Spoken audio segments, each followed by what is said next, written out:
Hi, welcome to Business Over Coffee. I'm Sherry Henley, founder and CEO of Business Over Coffee International. We appreciate you joining us today. Our topic today is the educated entrepreneur. Is that you? Stay tuned and you'll find out.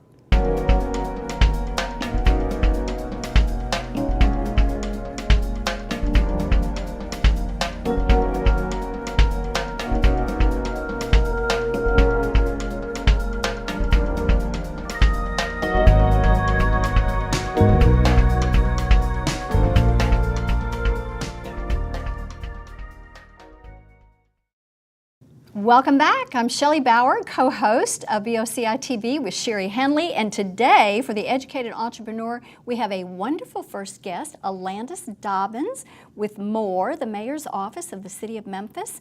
And Alandis and I have been friends for a very long time. You were hearing us talk about this in the beginning. We were both early presidents of the Memphis chapter of the National Association of Women Business Owners, and Also like known a little as NAWBO. Yes, and Alandis is not only like a little sister to me. I mean, she is a rock star who has really taken her career to whole new limits. And you're absolutely right. In fact, Alandis, I had the unique opportunity and the honor of interviewing you right after you launched the M.O.R.E initiative with Mayor A.C. Wharton's office. Yes. And I would like for you to tell us what that means, the acronyms M.O.R.E, M-O-R-E. Yes. Take us on that journey. Well, Shelley, Sherry, first of all, thank you all so much for having me on the show. It's been a pleasure getting to know Shelley all of these years. She's one of my mentors and awesome woman, and so good to get to know you as well. And she's mine too. So we've got some commonalities already. That's right. But M.O.R.E is a brand new program in our city. Very excited to be able to be a part of it. It's the Memphis Office of Resources and Enterprise. Started by Mayor Wharton a year and a half ago, and it was an answer to a request from the citizens. What does our government have that can offer entrepreneurs? People who are in the ideation phase, people who are experienced entrepreneurs who want to open their businesses or grow their businesses. And so we are a resource office that pulls together all the different resources that our city and our government has to offer for its citizens. Yes, and for those who are watching, we are located in Memphis, Tennessee. So this is strictly for the Memphis area, not necessarily the tri-state area, correct? That is correct. That is correct. But you know, I take this approach that we are one area, and so it's great to be able to work with each other. And Collaboration. And I love collaborate. that word. Yes. So if you come to our office and you're not necessarily a Memphis business, we're still going to provide you those resources that you need to be successful. That's excellent. So where are you physically located, Alandis? We're located at 700 Adams, which is close to downtown, and so we take clients there, and our website will be up and running soon as well. So we can talk about that a little later. But we take appointments at our website, at our office, and are able to work with clients that way and refer clients. So can you take us through the process? Let's say Sure. I am a hot shot who's still at the university, and I'm so excited. I'm doing some stuff on Facebook, and now I want to get serious. Like, I don't have a business permit yet. Can you walk us through what the process would be like working with M.O.R.E? Most definitely. So you call our office. Our number is area code 901-544-1847. You make an appointment at our office, and it's an actual very hands-on experience when we're working with clients. We've taken the first year to kind of pull all of the resources together, meet with the different resources, find out their processes that are in place to be able to help grow your business. And so when we sit with the client, we do an intake form. You don't necessarily have to bring a business plan or any of those things. You just need to have that idea, or you can have an experienced business, and we sit and we talk. And from those particular conversations allows us to figure out what direction we can best provide the resources. It may be a business plan that you're needing, it may be loans or being small business loans. And so we've been able to research and find in our community where those resources are. And we have found most of the partners who don't charge a fee. It's already part of your taxpayer dollar. Sure. So what I'm hearing you say, Alandis, is there's no fee most of the time for the entrepreneur who is coming to you for these resources. Yes, yes, yes. And that's a wealth of knowledge, just knowing that. And I have to have a drum roll breaking news because you just invited BOCI to be one of your resources. Without a doubt. Thank you so much, and we gladly accept. So that will be coming down the pike. I would like to segue into the topic of today, which is the educated entrepreneur. Of course, we have formal education, and Shelley, I would like you to elaborate on that. We have the University of Memphis that has the entrepreneurship program. We've worked with Francis Fabian there. So elaborate on the process of the universities, then we'll move into more of the self-help type of entrepreneur.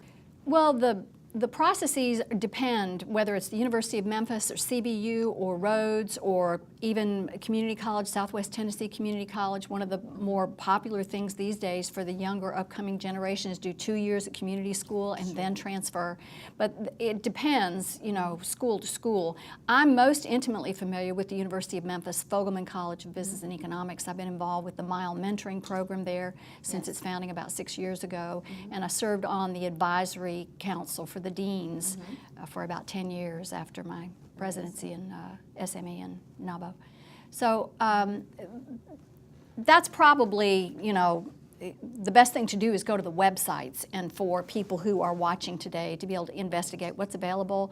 It doesn't have to be, it used to be if you wanted to get a master's degree, you had to really focus on only school, and now of course they're flexing to be able to accommodate the schedules of people.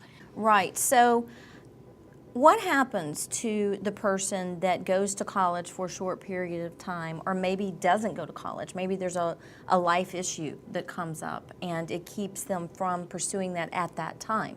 Because we know we have the rest of our lives, so education never ends. However, there are times when people need to launch out on their own. And I've had the opportunity to be able to do that. We look at Facebook and how that was started. Yes. And we look at these incredible college students that are all getting together in their dorms and they're making these innovative businesses. So what happens in that process? What's the motivating factor? I know the answer, but I'd like to hear the answers that you all have as professionals. Sure, so I'll start. We're in a new age. The internet and this wealth of information that we have at our fingertips on your smartphone, with your devices, it allows you to be able to have self-education at a place and a time that's so different for us than ever before in the history of our existence. And so you're able to have a young gentleman who started Tumblr at 17 or however, you know, whatever age he was. Before he ever went to college, right? Before he ever went to college. And he was able to sell that business for $1 billion.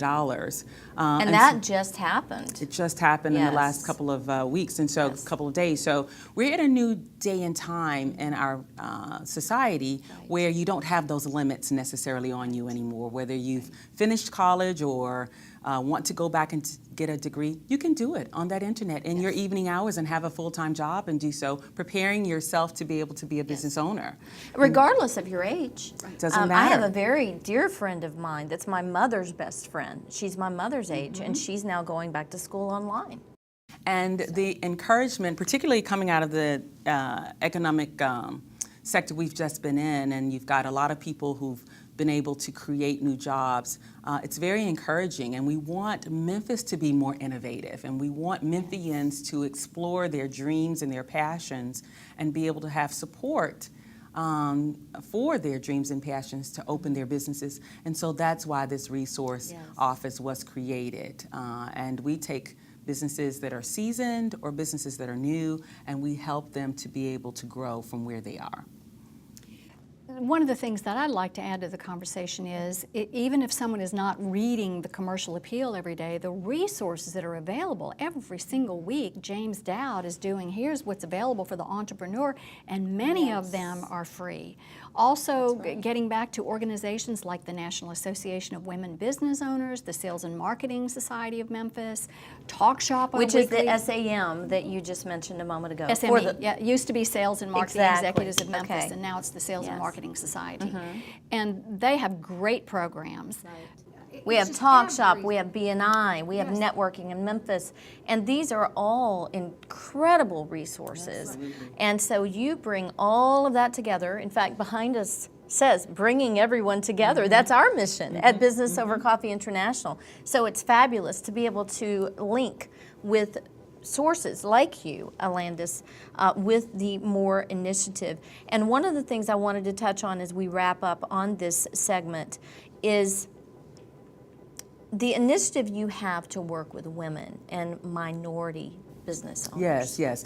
This office was created specifically to help grow women business owners, minorities, which are African Americans, Asians, the full gamut, because typically those business owners fall in the small business owner category. And our city being 52% women and roughly 68% minority or African American, Asian, Indian, so on and so forth, a large Hispanic, large African American population, we've got to look to being more entrepreneurial. That's the backbone of our city, and it's a way to help lower our crime by employing more people. And so, yes, this office is specifically geared to help grow. Yes. And, you know, of course, being a past president of NABO and loving NABO, this is part of my passion to really help us grow in our city. Well, I feel like I've grown up because I know you're a former president of NABO, the National Association of Women Business Owners. I believe I got that right. You got it absolutely Okay, right. great. And you are a former president, and I just got invited to be on the board. So I feel like I've grown up now. Yes, awesome. Right here in Memphis, Tennessee. Congratulations. So one question I have for both of you, starting with you, Shelley, is what does an entrepreneur mean to you, an educated entrepreneur? Well, you've heard me say so many times that school's never out for the pro. So whether you're a professional in a corporation who has not yet made the break to entrepreneurship, or if you're battling the windmills every day as an entrepreneur, you know, we've got to keep learning, we've got to keep growing, and that's one of the reasons I was so attracted to BOCI, because I can't set aside every Thursday morning to be able to come by, but you are taking your education and putting it online so that people can activate it by link, so 24/7 you can go on demand and access what you're doing in the areas of media, what you're doing in the areas of education from top people in the city and outside the city. You've had Bob Berg and you know, anyway. So all of that, to have access to it, it's like we just have to keep growing and pushing. Yes, that is absolutely right. Never leaving a day without learning one thing, at least one new thing that you learned during that day. And wrapping up, your definition of an entrepreneur. Oh, you know, I say that entrepreneurs are a different breed. I kind of Yes. call us that, we're that odd, funny bird. Well, there's a blessing and a curse in being all creative. at the same time. There you go. So if you have that inkling in your blood and you know you don't quite fit in always and you want to try your hat at it, I say that educated entrepreneur is the one that takes that initiative, burns the midnight oil, learning on websites such as BOCI and other websites, the SBA, to help you be prepared and SBA educated. being? The Small Business Administration, which is a federal. Yes, I'm sorry. Viewers. And they have classes that help to teach you how to start your business, how do you hire, how do you have your legal structure, how do you pay your taxes. Those are all very critical classes that you can take in your living room And they're for free. They're free on that website. And so that educated entrepreneurs. I can see why you are the M.O.R.E facilitator, because you have more information. I mean, we could go on for a long time, I'm sure, with resources. So thank you so much for joining us today. Thank you for having And me. Shelley, my co-host, we will be back after this commercial break. Thank you for joining us. Stay right where you are. My name is Alex.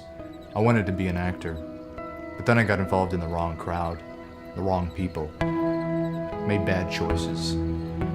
I became a bad actor. But then I noticed Rising Fire Productions, and they made me the actor I am today. Since then, I've been able to get auditions and book roles.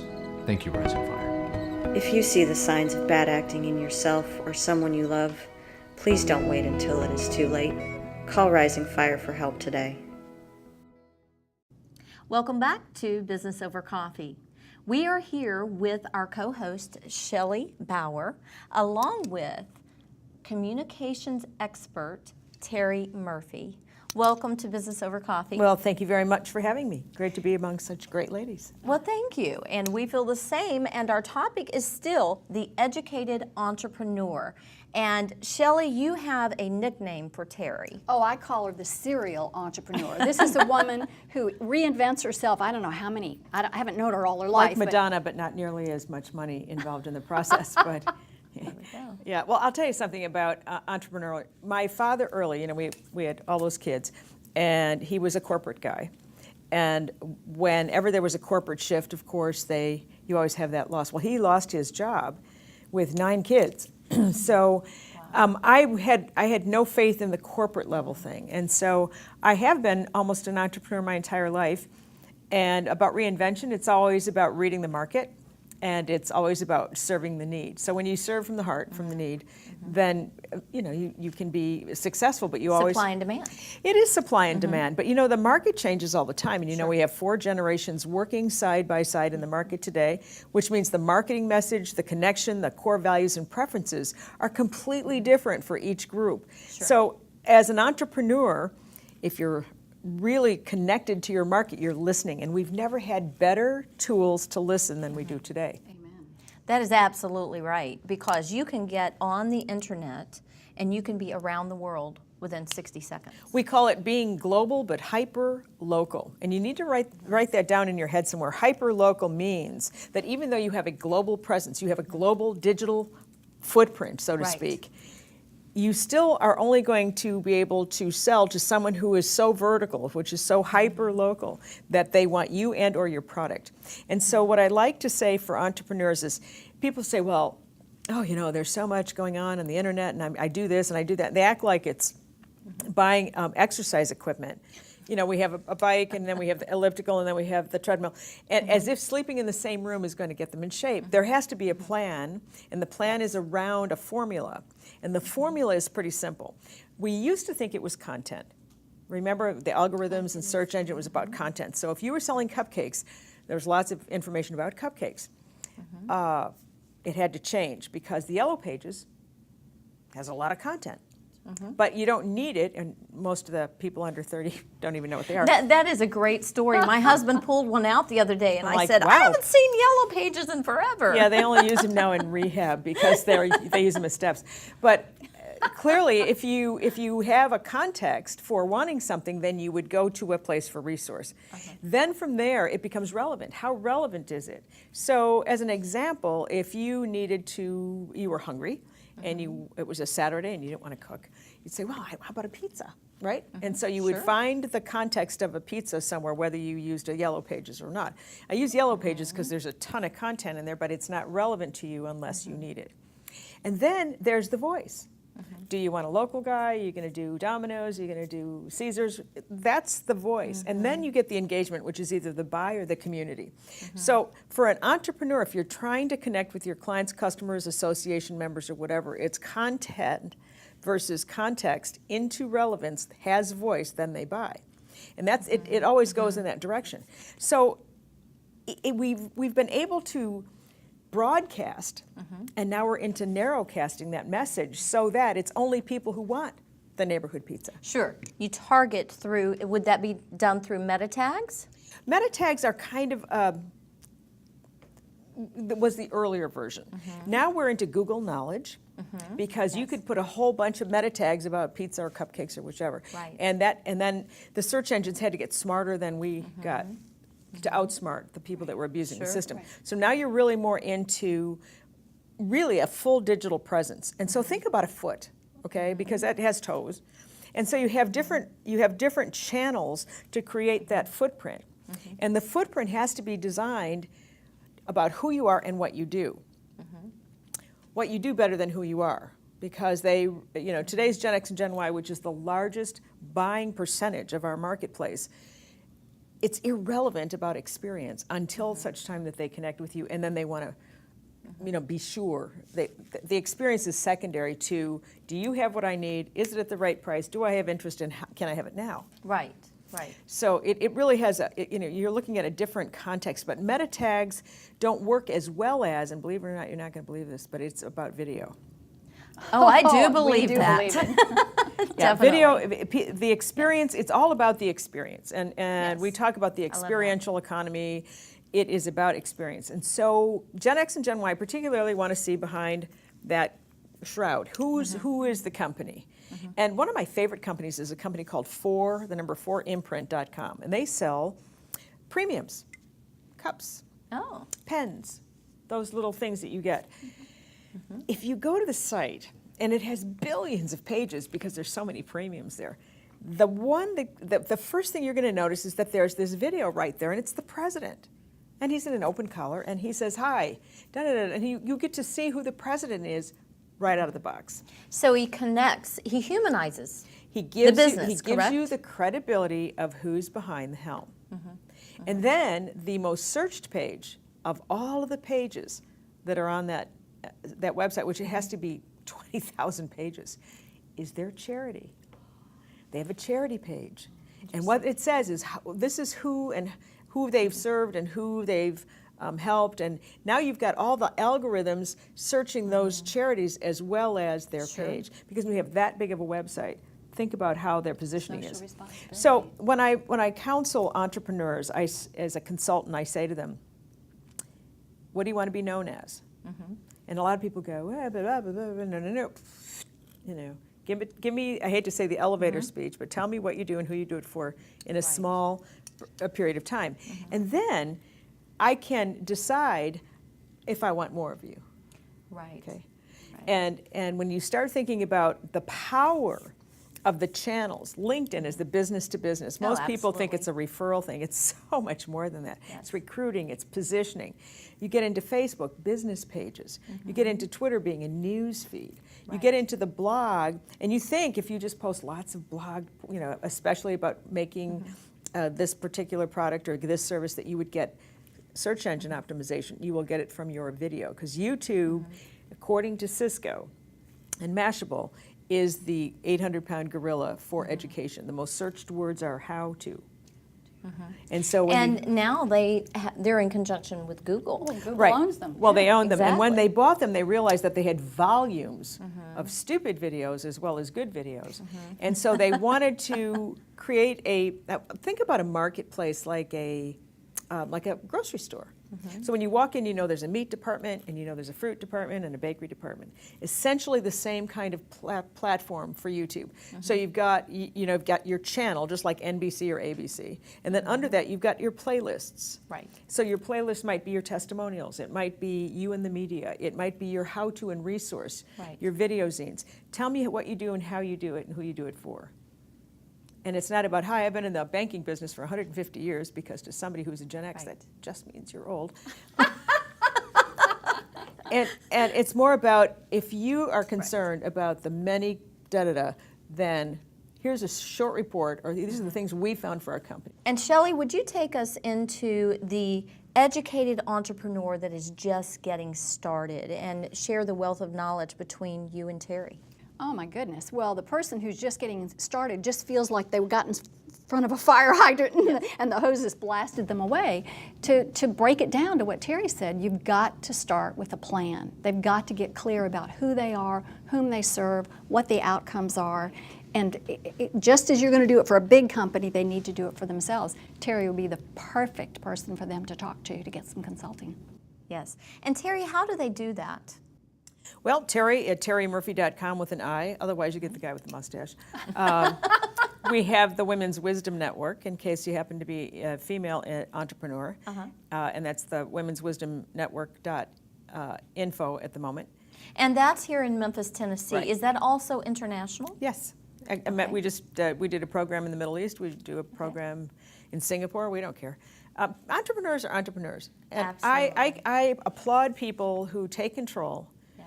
But like anybody, we spend so much time working in the business that we need to work on the business. And you absolutely hit it on the head. You have to have a business plan. And everybody needs a coach. I mean, no matter Everybody how needs a good you coach. are, we all need to have accountability. We all need to have a sounding board, a mastermind group, whatever. So You've got to have outside energy. You just have to. Well, as we wrap up, I would like for you to touch on the book that's coming out, and you also co-authored a book with the Donald Trump. That makes me so special, doesn't it? So wrap that up for us. Well, the book I'm working on now is interesting because it deals with communication and the interviewing process. Now think about that. No matter what, if you're interviewing a car, to buy a car, you're interviewing an employee, or you're being interviewed. Structured interviewing, behavioral structured interviewing is the way to go because it is a process of asking questions that reveal past behavior, which is a very strong and positive indicator of future behavior. And so I'm writing a book with Dr. Paul Green, and I said, why can't we apply that to finding a mate? I like that. Because women are so emotional. When we wrote the 1 Minute Negotiator, and I wrote the segment for women, I realized that women had such high adaptability and such intuition that they didn't look at logic. And so, if he's wearing an ankle bracelet, it could be a signal. And so, You're from Chicago, right? if you hadn't noticed, no, seriously, I mean, there are signals that we will we will overlook because of certain reasons. So all I'm saying is you can still fall in love and be wildly romantic and gooey, but you have this little core value and preference thing that says, is this a lifetime, good, long-term commitment, whether it's hiring an employee, taking a job, or picking a mate. I love that. or starting a business. Exactly. Thank you so much, Terry Murphy, the communications expert, along with Shelley Bauer, my co-host for today on Business Over Coffee. You can find Shelley at shelleybauer.com. That is SHELLEYBAUR.com. Also at integritybasedcommunications.com, which is a book that she put out. You need to get that as well. And I am Sherry Henley. We are wrapping up on this episode of Business Over Coffee. It's been very exciting to talk about the educated entrepreneur. I invite you to visit our website at businessovercoffee.com, and we would love to see you there on your complimentary profile. What do? We work with professionals who want to optimize 3 things: social media, educational exchange, and networking events. We are bringing everyone together for more connections, collaboration, exposure, and business. And you are one of those people. Until next time, God bless.